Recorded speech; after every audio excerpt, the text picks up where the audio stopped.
This story now, does a broad-based black economic empowerment foster a culture of entitlement? Well, former Cabinet Minister Barbara Hogan seems to think so. Speaking at the launch of the Ahmed Kathrada exhibition, Hogan said BEE has failed to live up to its expectations and needs to be reassessed. Let's speak now to Black Business Council CEO Kganki Matabane on this particular matter. Mr. Matabane, good morning and thank you very much for your time. I'm sure you're used to criticism of the BEE policy, but it's not very often. We've heard the President as well criticize it, but it's not very often where those who equally fought for some of these progressive policies sound the alarm that it's not yielding the intended results. I'm sure it must have been very painful for Ms. Hogan to come to that realization that this tool intended to address racialized inequality merely creates some sort of a new middle class that we've all seen. It doesn't really change the lives of ordinary or all citizens. Good morning, Mfundo and the viewers.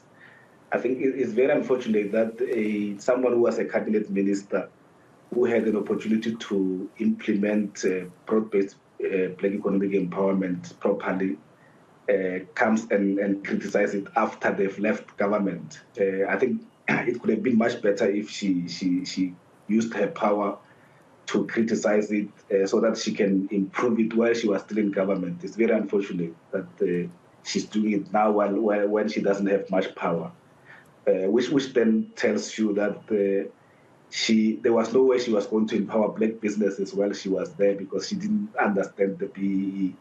I think she still understands the narrow-based BEE. She does not necessarily understand the broad-based black economic empowerment that has got few elements that deals with ownership, management control, skills development, enterprise development. I think she's only concentrating on ownership, which speaks to narrow-based BEE.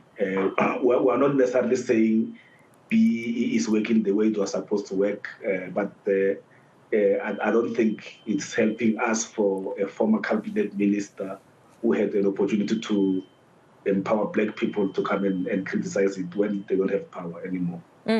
But then, I mean, we've even heard the President in one of his weekly newsletters, he had written about B-BBEE and spoken about the regression, that if you're talking about black management control, you're talking about these enterprises, there has been some sort of a regression.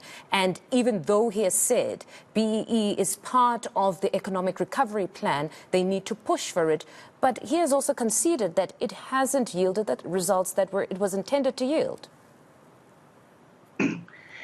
Yes, we agree. I think there should be some assessment to see whether BEE has been effective or not. And in our view, we were 28 years into democracy, and there are very few people who are owning the economy. The economy is still owned less than 5% by black people. The 70-something% of the CEOs at JSE-listed companies are still white males. But the government is the one that is got the power to implement. So when you get government complaining like us, people who are just lobbying, it's a bit worrying because government is got the lever. So if government thinks this is not working, it's upon government to change it and make sure that it works, or to monitor it and make sure that those who are not implementing it are dealt with, because what we've realized is that people are just wanting to tick the boxes so that they can get all the BE points. But in turn, they're not necessarily doing anything. They're not implementing the spirit of economic transformation. There are a lot of, for example, of government departments that don't even report to the BE Commission about their status. And that is the role of government. Government should be able to then say, all government departments, all the state-owned enterprises must submit their status to the BE Commission so that the BE Commission can make a determination whether they're complying or not. And that is the role of the President. Instead of the government people complaining, they're supposed to be instructing government to say, this must happen. And when it comes to private sector, government has given what we call the carrot.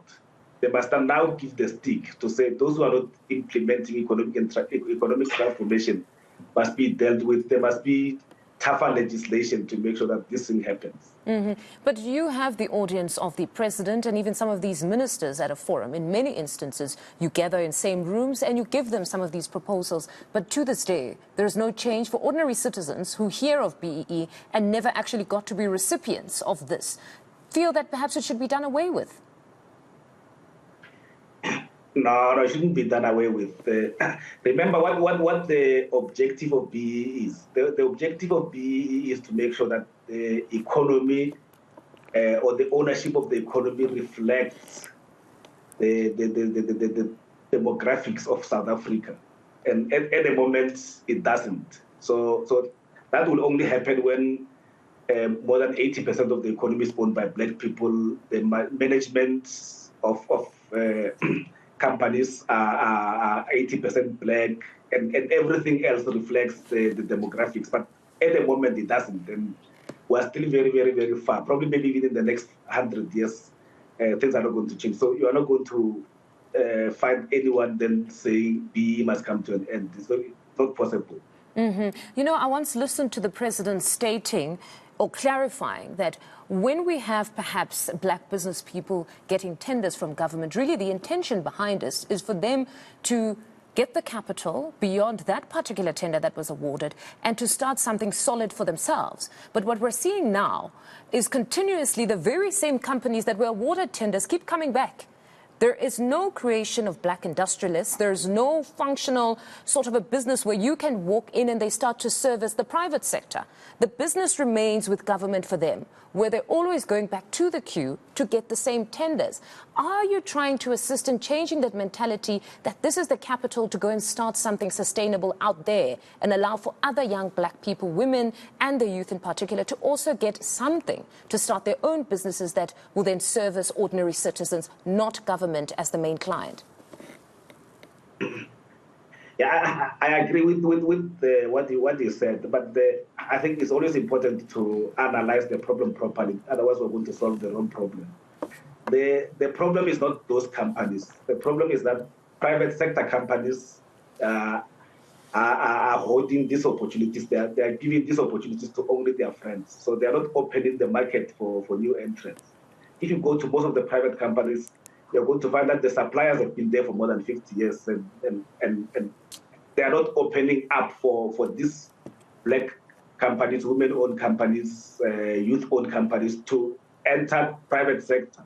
Hence, we've got the legislation that is trying to force them to do that, because on their own, they fail to do it. So that is the problem that we need to solve. We should not be punishing people and saying they are not able to get into private sector, so they must not do business with the state. I think that's not how things work. So, in essence, what you're saying, what the former minister said is very disappointing, according to you, that as somebody who was once in government, she is then indicating to you that there was no intention when they were still in there to solve or address the racialized inequality. Is that what you're saying? Yes.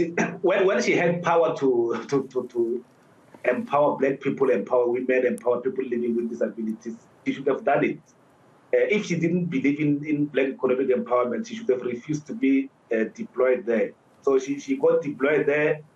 She's faced with a policy that she didn't believe in. So there was no way she was going to implement it. And then that explains why there has not been any proper movement forward of implementation of the economic empowerment. It's people like her who get into government, but they don't believe in the government's policy. So when they are there, they won't implement those policies. But, I mean, would you really believe that she didn't believe in those policies, given her history? I mean, she's an activist in her own right. So such an individual, would you think that they would have arrived at this realization easily, though? Or perhaps this is an opportunity for a broader conversation about how do we refine this policy to really do what it was intended to do? Is it not perhaps her starting a conversation that it's created that culture of entitlement that she spoke of? Yeah. When you start a conversation, you have to start it properly. You don't start it by saying it creates a culture of entitlement, meaning that the black people feel like entitled.